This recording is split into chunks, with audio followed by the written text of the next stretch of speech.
Welcome to CoreLogic's update on housing market conditions for November 2018, brought to you by Smartline Personal Mortgage Advisors. The housing market continued to lose steam last month, with national dwelling values slipping 0.5%, taking the overall market 3.5% below the recent peak. National dwelling values haven't fallen this much over a single year since February 2012. On a rolling quarterly basis, dwelling values are now trending lower across both the combined capital city regions, where they are 1.6% lower, as well as across the combined regional areas of Australia, where values were down almost 1%.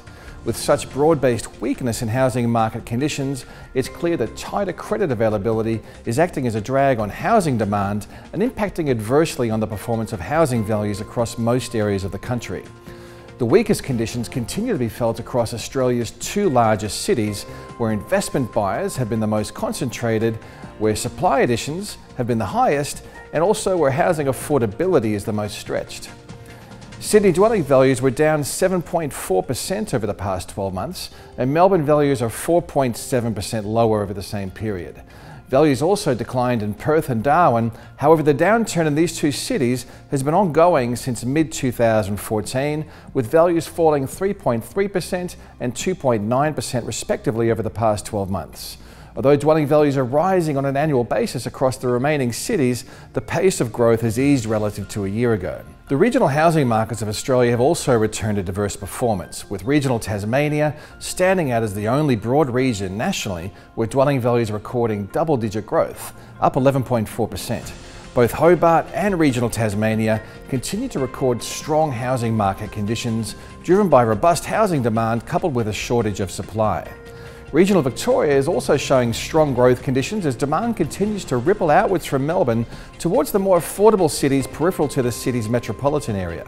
Regional Western Australia continued to show challenging conditions, with the annual pace of decline revealing some renewed momentum, with values falling by 6.5% over the past 12 months. Nationally, the highest value quarter of the market has led the downturn, with values falling 6.6% across this segment over the past year, while lower quartile values have recorded a 0.5% rise in values. At such a broad geographic level, the weakness in higher value markets is reflective of the weaker conditions across the capital cities, particularly in Sydney and Melbourne. The disparity of performance between the upper and the lower quartiles is clear in individual cities as well. In Melbourne, the top 25% of the market by value has seen values fall by almost 9% over the past 12 months. A slightly weaker performance in Sydney's upper quartile, where values were down by 8.6%. At the same time, more affordable housing markets have seen a 2.9% rise in values across Melbourne over the past year, while Sydney's lower quartile has recorded a fall that is almost half that of the upper quartile. Gross rental yields are slowly recovering as dwelling values trend lower and rents edge higher. Nationally, gross rental yields are picking up from the previous record lows, rising from 3.7% in October last year to reach 3.8% in October 2018. Despite the subtle rise, gross rental yields remain well below the decade average of 4.3%. A recovery in rental yields back to average levels is likely to take some time, considering national rents have remained relatively flat over the year to date, and they're only 0.8% higher over the past 12 months.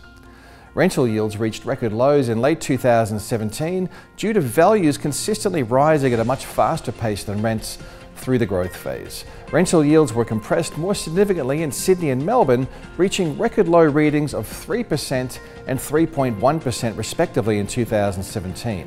These cities are still recording the lowest yield profiles at 3.24% and 3.34% at the end of October 2018. Rental yields are the highest in Darwin at 5.7% and Hobart at 4.9%. However, both these cities are seeing rental yields trending lower as dwelling value movements are more positive relative to rental movements. The Sydney housing market is now recording its weakest conditions since 1990. That was the last time the annual decline in dwelling values was at least 7.4%. Sydney's unit market has been more resilient to weaker conditions. However, unit values were down slightly more than house values last month, which may be the first cracks appearing as a record number of new units move from construction into the settlement phase.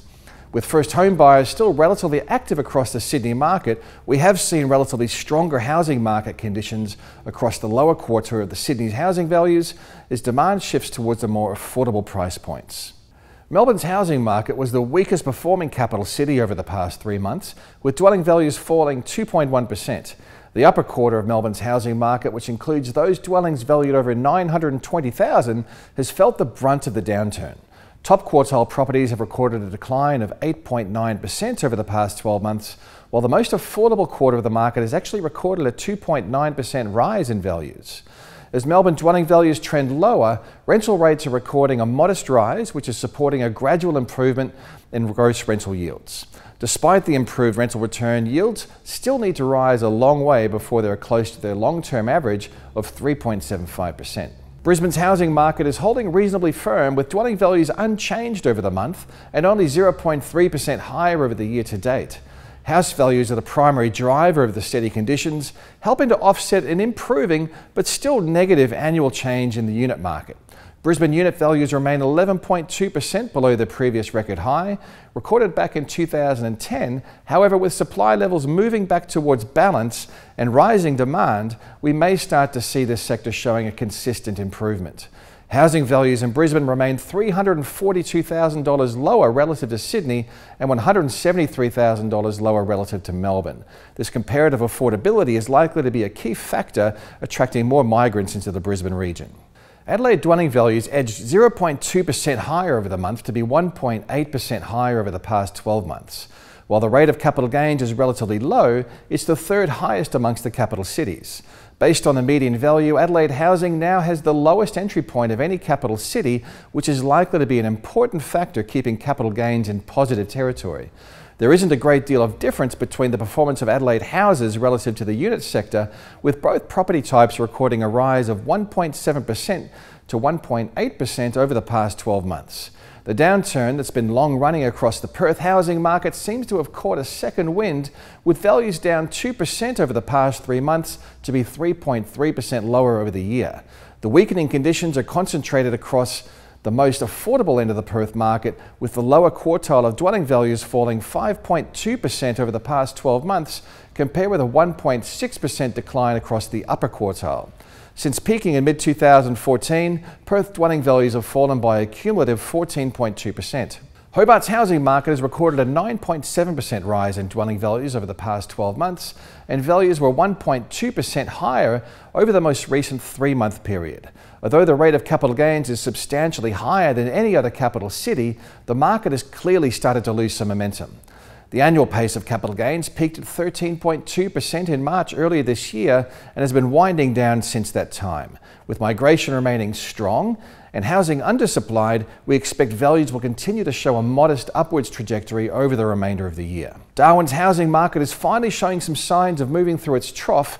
After values declined by almost 24% from their peak, the past 6 months has seen the market hold reasonably firm. In fact, house values are up 3.3% over the past 12 months, helping to offset a weak unit market where values were down almost 13% over the same period of time. Although values remain sluggish, rental yields are the highest of any capital city, which is likely to start catching the eye of investors aiming to pick the bottom of the market. Canberra has remained one of the most consistently performed capital city housing markets, with dwelling values up 1.5% over the past 3 months and 4.3% higher over the past year. Settled sales are tracking roughly 9% higher year on year, a stark contrast to most other capital cities where sales activity has been trending lower. The rise in activity demonstrates strong buyer demand in the face of tighter credit conditions. The downturn in housing market conditions has been relatively mild to date, with a 3.5% fall in dwelling values over the past 12 months coming on the back of a 34% rise in national dwelling values over the growth cycle. With credit availability remaining tight, as well as rising inventory levels, we are expecting there will be some further downwards pressure on housing values as we move through spring and into the summer and into the new year. Advertised stock levels are tracking 10.5% higher relative to the same time last year, with total listing numbers almost 20% higher across Sydney and Melbourne. With total listing numbers likely to push higher over the final quarter of the year, buyers are becoming more empowered and will increasingly find themselves in a stronger position when it comes to negotiating on price. While stock levels are higher, transactional activity has reduced. CoreLogic estimates that year-on-year settled sales activity is down 11.5%, leading to a slower rate of absorption through the spring listing season. A key driver of lower housing market participation is related to credit availability. Annual growth in housing credit slipped to 5.2% in September. That's the lowest reading in almost 5 years. While investment credit growth has been trending lower for several years, credit for owner-occupiers has more recently contracted as lenders seek out borrowers with more substantial deposits and banks lift their serviceability criteria. Although housing credit originations remain well below the formal APRA targets for investment lending and interest-only lending, it's clear that lenders are also focusing more on loan serviceability and reducing their exposure to borrowers with high debt levels relative to their incomes. These measures can help to explain the underperformance of more expensive housing markets, where borrowers may find it more challenging to secure finance. While there are plenty of headwinds for housing market conditions, we're also seeing other factors helping to support housing demand. In fact, the triggers for a more substantial deterioration in housing values remain absent from the market. Labour markets have tightened over the year, with unemployment at 5%, jobs growth outpacing growth in the labour force, and a skew towards full-time jobs creation rather than part-time. Tighter conditions across the labour markets could gradually support a further improvement in wages growth, which would provide an additional boost to housing affordability and support reductions in household debt levels. As housing values trend lower and household incomes inch higher, we're seeing improvements in housing affordability, which is likely to support further improvements in first home buyer numbers. First home buyers have surged higher across New South Wales and Victoria, where stamp duty concessions are made available. And the further improvements in housing affordability is likely to be a welcome development from this sector of the market. Recent data from Standard & Poor's tracking mortgage arrears showed loans more than 90 days past due were tracking higher but continue to track well below 1%. Improving labour market conditions and ongoing low mortgage rates will help to keep arrears rates low. With so much going on in the housing market and many of the fundamental drivers moving in different directions, it's more important than ever to stay abreast of conditions. CoreLogic is your one-stop shop for all things related to housing market research. Visit our website at www.corelogic.com.au.